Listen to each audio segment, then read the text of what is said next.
도널드 트럼프 전 대통령이 결국 미국 사상 최초로 형사 중범죄 혐의로 유죄 판결까지 받은 오욕의 역사를 썼습니다.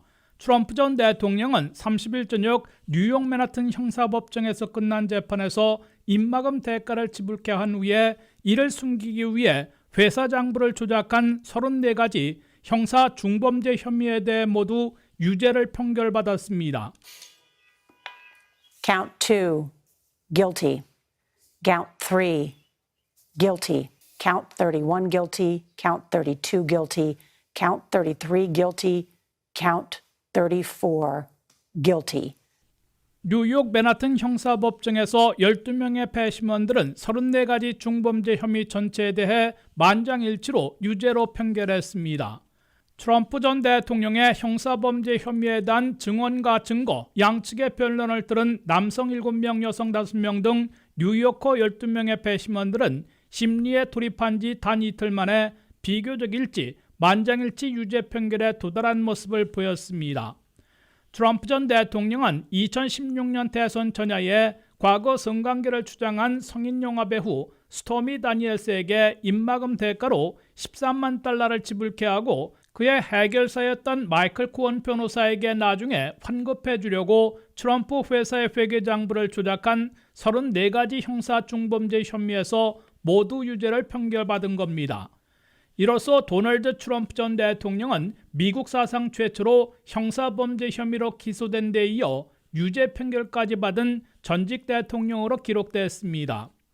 하지만 트럼프 전 대통령은 유죄 판결을 듣고 법정에서 나와 이번 재판과 판결은 정치적 라이벌을 올가매기 위한 바이든에 의해 조작된 것이라고 분노를 표시하고 11월 5일 대선에서 미국민들이 판단해 줄 것으로 믿는다고 강조했습니다. This was a rigged, disgraceful trial. The real verdict is going to be November 5th by the people. 그럼에도 트럼프 전 대통령은 150여일 남은 11월 5일 대선 때까지 상당한 수모의 시간을 보내게 됩니다. 우선 중범죄 유죄 판결을 받음에 따라 맨하튼 형사법정의 10층에 있는 보호관찰부서에서 잠재적 수감자 신상과 건강 상태 등을 점검받는 수모를 겪었습니다. 유죄 판결 후 수주 후에 나올 판사의 선고에서는 16개월에서 4년형까지의 징역형이 내려질 수 있습니다.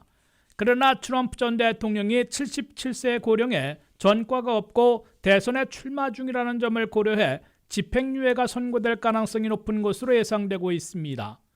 다만 대선 유세나 선거자금 모금 등 각주를 돌아다니려면 당국의 사전 승인을 받아야 할 것으로 보입니다. 11월 5일 대선에서 트럼프 전 대통령은 낙선 위험이 다소 높아질 것으로 보이지만 결정적인 타격을 맞지는 않을 가능성도 거론되고 있습니다. 퀴니피액 대학의 최근 조사 결과 등록 유권자들의 62%는 유죄 판결에도 큰 변화가 없을 것이라고 밝힌 데 비해 15%는 더 투표하게 되는 반면에 21%는 덜 투표하게 될 것이라고 말해 엇갈린 것으로 나타났습니다. ABC 방송의 조사에서는 트럼프 지지자들 중에 16%는 재고할 것이라고 밝혔고 4%만 더 이상 지지하지 않을 것이라고 응답했습니다. WKTV 뉴스 한면택입니다.